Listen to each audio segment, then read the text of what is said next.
It's so interesting to me that some of my friends are just so pressured to save up for a house. And very often, all I can hear them say is, renting is a waste of money. It actually makes me wonder where they get that idea from. Could it be from their parents or just comments they picked up over the internet from complete strangers? But wherever they got the idea from, this really big financial decision they made is based on what other people think, rather than analyzing their own situations and considering what's really best for them at the time. So in this particular video, I'd like to clear the air a little on the whole idea of renting and how to compare the cost of renting and buying. So why on earth do people think renting is a waste of money? I think the best place to start is to tackle this very question. Let's uncover the reasons why people think this is the case. But truly, in all honesty, it's of course important to acknowledge that there are certain advantages to home ownership that contribute to this somewhat popular opinion as well. Firstly, mortgage builds equity. Each month, when you make your mortgage payments, a part of it is allocated to your principal, which is the initial amount you borrowed. Equity is the gap between your home's value and the remaining principal on your mortgage. So as you reduce your principal, your equity in the home will grow. Number 2, homeowners benefit from rising home values. The real estate game, usually up and down, is a bit like the stock market. But similar to stocks, home values usually rise over the years. That's why lots of homeowners end up selling their places for more than what they forked out initially, resulting in capital gains.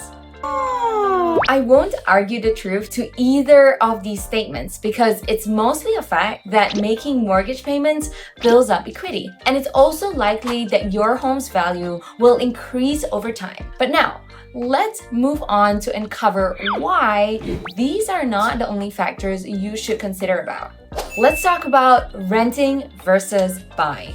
It's quite a common perception that renting means you're essentially tossing money away since your monthly payments don't contribute to building equity in your home.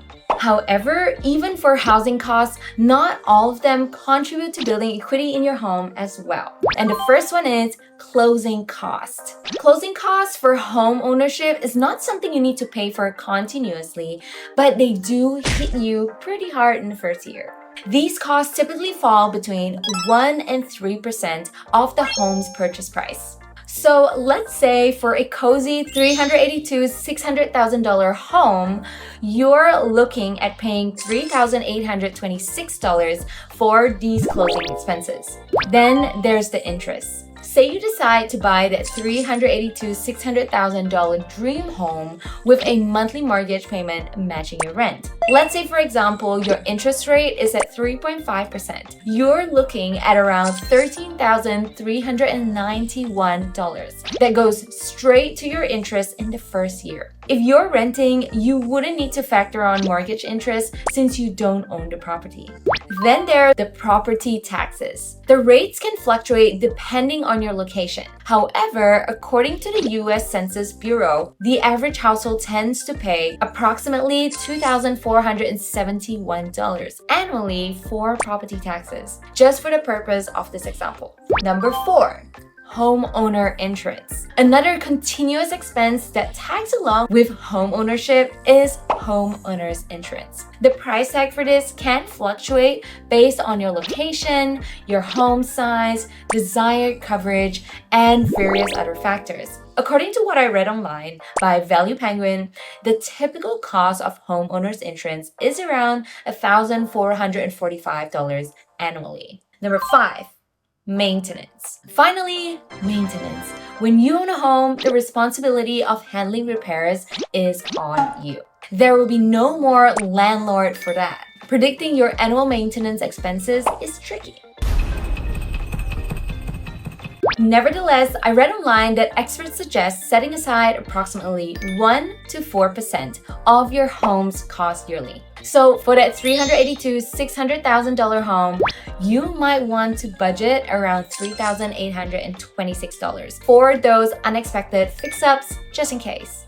So guys, what's the verdict? So now let's do a rough comparison on the amount of money you might consider as thrown away in renting versus your initial year of home ownership. So for renting, rent would be around $18,000 per year and the total wasted would be around $18,000 basically. And if you're owning a home, the closing cost would be $3,826, the interest would be $13,391, and there's property taxes, which is $2,471, homeowner's insurance, $1,445, maintenance, $3,826, and the total wasted, $22,238. Check out that comparison. So is owning a home a bad idea? Wait, what you see here is just a cost comparison for the first year, guys. It doesn't give you the full picture of your housing and renting costs over the next 10, 20, or even 30 years. Ever heard of opportunity cost? It's the money you could be earning through investments instead of shelling it out to your landlord. That's your renting opportunity cost. The same applies to housing costs. When making economic decisions, we've got to factor that into our calculations. There's no one size fits all. Your rent might be different from the example we gave, say $1,800. So before you jump to any conclusion, do your own calculations first. To really wrap your head around your housing costs versus renting, there's a bunch of calculations involved. The good news, you don't have to tackle it alone. To help you out with this, try using the WeFire app. It will provide you with a customized plan based on your personal financial information. You can simply ask a question in the AI chat box just like this. My monthly payment is $1,500 and I am looking into buying a $382,600,000 house. Should I rent or buy? The table shown will help you to assess the cost of buying versus renting with an evaluation of the overall expenses from the current year to each subsequent year within the evaluation period. Cool, right? You should try it. Cool, awesome. Cool. Last but not least, the decision to buy or rent a home goes beyond just economic considerations. There are still so many reasons that make me love renting a home as well. I love that if anything in a home breaks down, I don't have to replace it. Or if I feel like I want to move to a new neighborhood, I can do so with very little notice because I don't have to sell the house and all that stuff, you know? So just ensure that you make the right choice for yourself and not feel pressured to what society expects of you. So if you found this information helpful, do give this video a thumbs up and subscribe to the channel for more Save Your Penny tips.